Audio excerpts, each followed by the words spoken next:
Actu Debout, prenez votre temps et abonnez-vous à la chaîne, cela nous aide beaucoup et nous encourage à continuer à faire du bon contenu. Si vous aimez la vidéo, DONNEZNOUS un pouce en l'aimant, merci et profitez du reste de la vidéo. Après les 20 ans qui se sont visiblement bien passés à Kara, le champion du Togo est arrivé ce matin à Paris, Faure Gnassingbé, certainement avec sa ministre des télécoms, ou je ne sais pas comment on l'appelle, l'économie numérique, pour participer à partir de demain à la grande conférence au sommet, je pense, mondial de l'intelligence artificielle qui a lieu à Paris demain et mardi. Parlant de l'intelligence artificielle, j'espère qu'ils ne sont pas venus seuls, qu'ils sont venus avec tous les jeunes génies que nous avons au Togo. J'ai publié d'ailleurs la vidéo d'un jeune génie sur lequel Brut a mis des projecteurs sur ma page dans cette journée avant de commencer ce live.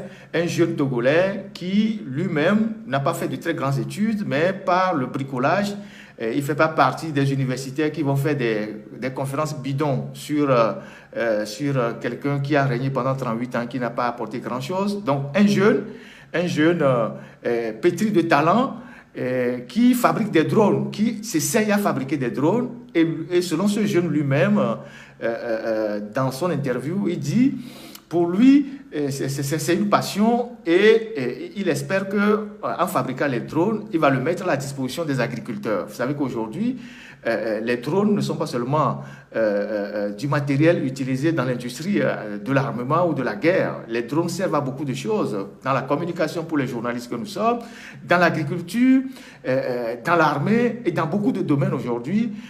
On est à l'étape de la technologie avancée. Donc les drones aujourd'hui servent énormément aux agriculteurs et normalement, un jeune Togolais qui lui-même a réfléchi et va collecter du matériel sur les dépotoirs pour fabriquer des drones, et normalement, en venant à cette conférence-là, un dirigeant visionnaire, un dirigeant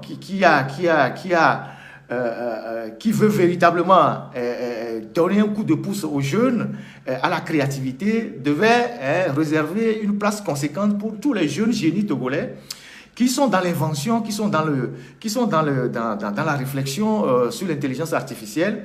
Tous ces gens, on devait les amener pour la conférence qui commence demain. C'est une conférence mondiale. Il y aura tous les grands du monde qui seront à cette conférence demain à Paris. Ne serait-ce que pour les promouvoir ou les présenter à des investisseurs, amener le matériel qu'ils ont déjà fabriqué au Togo, les exposer et dire aux partenaires que voilà, des jeunes qui s'essayent au Togo à l'intelligence artificielle, nous voulons que vous les aidez.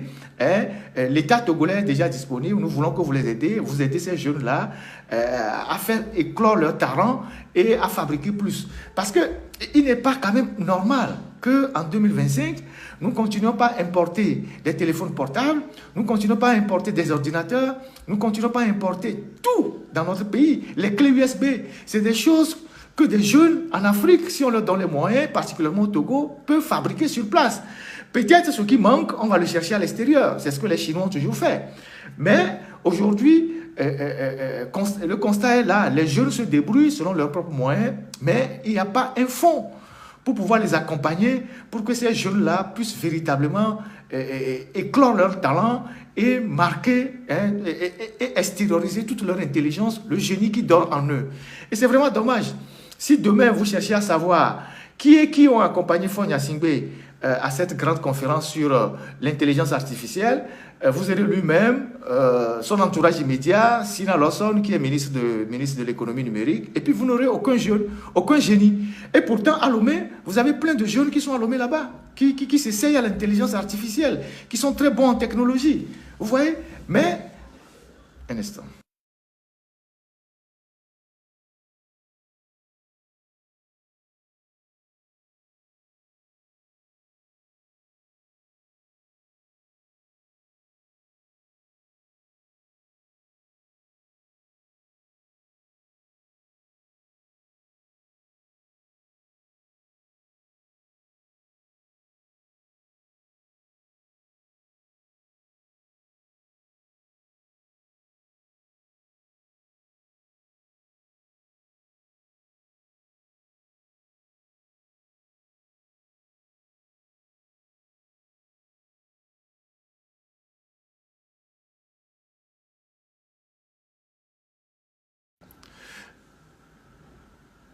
Donc, vous avez tous ces jeunes-là qui sont au Togo, qui sont très brillants et qui ont besoin d'être accompagnés par rapport au travail gigantesque qu'ils sont en train de faire. Mais quand vous allez fouiller dans cette conférence qui a lieu demain, vous ne verrez aucun jeune Togolais qu'ils ont ramené. S'ils en ont ramené, tant mieux, mais j'en doute fort. Donc, voilà ce que je voulais dire. Et vous savez aujourd'hui le rôle de l'intelligence artificielle dans la médecine.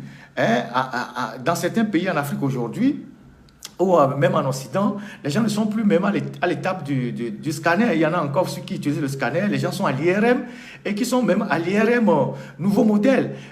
Aujourd'hui, l'intelligence artificielle aide les médecins à diagnostiquer précisément le mal, à faire des diagnostics précis et à intervenir rapidement sur les patients pour pouvoir sauver les vies humaines. Mais dans notre pays, combien d'hôpitaux sont équipés de ce matériel-là? Même dans le privé, il n'y en a pratiquement pas. Normalement, aujourd'hui, on doit être à une nouvelle génération de scanners, une nouvelle génération de IRM pour pouvoir faire des diagnostics à temps. Surtout qu'on sait qu'en Afrique aujourd'hui, au Togo, il y a de plus en plus de gens qui souffrent de l'AVC. Et pour ces gens de maladies, il faut faire des diagnostics rapides pour pouvoir soigner les gens ou les prendre en charge. Mais bon, on est en retard surtout, et n'importe quoi. Et après, bon, on va peut-être accuser les autres d'être des responsables de nos soucis. Donc, voilà, ils sont en France et pour quelques jours. Et dans le complément de ce que je suis en train de dire, pour la France, pour l'intelligence artificielle, il y a des gens qui m'ont interpellé par rapport au taux de prélèvement sur les mobile money, les mobile money de Togocom qui est devenu, je pense, IAS, tout ça. Je pense que tout est redevenu à la normale, tout est revenu à la normale, si je peux m'exprimer ainsi. Mais je voudrais juste dire aux uns aux autres que moi, j'ai longuement parlé de Togocom depuis sa privatisation. Je ne sais plus combien d'articles j'ai fait sur Togocom. Je ne sais plus combien d'articles je n'ai pas fait sur Togocom, Move et tout ça, tout le système de vol qu'il y a dans ces entreprises-là. J'ai même fait des lives. Pendant que je faisais ça, peu de Togolais étaient conscients ou certains venaient me critiquer et tout ça. Aujourd'hui, ceux qui se plaignent sont même des jeunes de UNIR. Ils ont commencé par taper sur les Malgaches, alors que les Malgaches, là, ce n'est que la face visible de l'iceberg. Les vrais propriétaires de Togocom qui est devenu YAS, c'est Faure Gnassingbé et sa ministre de l'énergie, ou je sais pas quoi, l'économie numérique qu'il a décoré la dernière fois à Kara. C'est eux qui sont les véritables, qui sont derrière le rideau, qui tirent les manettes de Togocom est devenu YAS. C'est les vrais propriétaires de cette société, autour desquels il y a une certaine opacité totale. Madame Sina Lawson, à la privatisation de Togocom, nous a dit l'État togolais dispose de 49% et il ne laissera pas faire n'importe quoi. Mais depuis, c'est n'importe quoi. Cette société fait de n'importe quoi. Ni l'Assemblée nationale, ni les autorités. On intervient. On ne demande aucune transparence dans la gestion de cette société-là. Donc, les deux personnes réellement qui savent ce qui se passe à Togocom, qui ont, après avoir éjecté à Tchadédi, qu'ils ont envoyé maintenant au nord du Togo pour être gouverneur et s'occuper pour la petite histoire des pintades là-bas, c'est une blague. Lui et Sina Lawson ont pris le contrôle de la société pour qu'il n'y ait pas un troisième larron. Donc c'est eux qui sont derrière tout ça. C'est Sina Lawson. Sina Lawson fait quand même 12 ans au gouvernement. Ou bien vous savez, au même poste. Donc si le secteur ne marche pas, c'est à elle qu'il faut demander les comptes. Et qui a nommé Sina Lawson? C'est Faure Gnassingbé. Donc en réalité, c'est les deux qui sont les vrais gestionnaires dans l'ombre des communications au Togo. Je vous ai parlé du parcours de Faure Gnassingbé. Je vous ai dit, quand Faure Gnassingbé devait être ministre pour la première fois, le plus grand poste de ministre qu'il a reçu, c'était le ministère des Mines, de l'Énergie, des Postes et Télécommunications. En 2004, quand il est rentré au gouvernement, je pense 2004 ou 2002, quand il est rentré au gouvernement, c'est le plus grand poste qu'il a eu. On a rassemblé 3 ministères pour lui seul. C'est comme Karim Wade, qui avait eu, comme les Sénégalais le disent, le ministère du ciel et de la terre. Et donc, Faure, depuis 2004, où il a eu ce poste-là, il ne s'est plus jamais séparé de ces ministères-là, parce que c'est des ministères porteurs. C'est beaucoup d'argent qu'on brasse dans ces ministères-là. Énergie, mine, télécommunications. Les télécommunications, c'est un secteur, c'est le secteur le plus porteur aujourd'hui au monde entier. Et donc, soit lui-même il est ministre, ou soit il met un de ses protégés là-bas. Quelqu'un de confiance. Regardez tous ceux qui ont géré le ministère des mines et de l'énergie, à part après la COP politique globale de Lomé à Pagninevi. Tout ça, ce sont ses proches. Et ils ont profité pour faire toutes les magouilles. Et aujourd'hui, les télécommunications, c'est Sina Lawson qui a été décoré la dernière fois. Mais son bilan n'est pas fameux, Sina Lawson, à ce poste ministériel.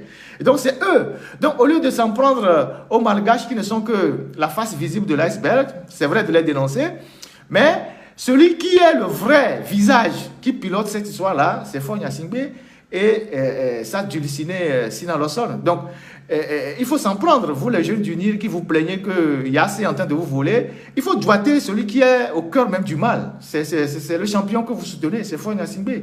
Et ça dulciné Sina Lawson. C'est ça. C'est ça la vérité. Il n'y a pas une autre vérité que ça. Vous voyez. Donc, voilà ce que je voulais dire sur ce sujet aussi.